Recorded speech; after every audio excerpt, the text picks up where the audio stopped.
Customer আজকে বলছে যে তোমরা এসি সার্ভিস করে এত টাকা সার্ভিস চার্জ কেন না? তোমরা 200 টাকা করে সার্ভিস চার্জ নিতে পারো না? তাহলে তোমরা অনেক কাজ পাবা, অনেক কাজ করতে হবে, কিন্তু 200 টাকা নিয়ে এবার তোমরাই আমাকে বলো। আজকে আমি এই যে এসিটা আমরা খুলেছি, যেরকম সার্ভিস করলাম, খুলে রেখেছি এখানে, ধুয়ে এগুলো সব শুকাতে দিয়েছি রোদে, ঠিক আছে? তো এসিটাকে আমরা এইভাবে খুলে ধুয়েছি। তো এসিটা পুরো পরিষ্কার হয়ে গেছে, এপিস ওপি ওপাশ দিয়ে দুটো পাশে পরিষ্কার হয়ে গেছে। তো এবার তোমরা আমাকে বলো, এই যে সব ময়লা বেরিয়েছে এসি থেকে, এপাশেও ময়লা রয়েছে, জল গেছে, এবার সমস্ত কিছু তো করে ফেললাম।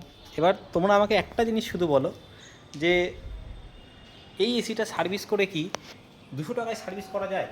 যারা সাধারণ কাস্টমারকে সবার ধারণাই হয়তো 200 টাকা, 250 টাকা, 300 টাকায় সার্ভিস করা। কিন্তু দেখুন, 200-300 টাকায় ইলেকট্রিশিয়ান সার্ভিস করে, একজন এসি মিস্ত্রি কখনো সার্ভিস করতে পারে না। বা যে ভালো এসির কাজ করে বা ভালো কাজ করে দেবে, সে তো করতে পারে না।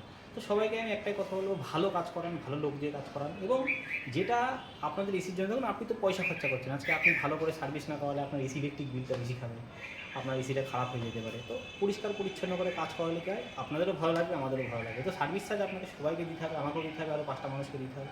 তো এমন কাজ করুন যে সার্ভিস চার্জ একজনাকেই দিন এবং সেই কাজটা খুব ভালো করে করান। আর কৃষ্ণগড়ে যাদের বাড়ি বা কৃষ্ণগড়ের আশপাশে যাদের বাড়ি, তারা অবশ্যই আমার সাথে যোগাযোগ করতে পারেন। আমার নাম আকাশ বিশ্বাস।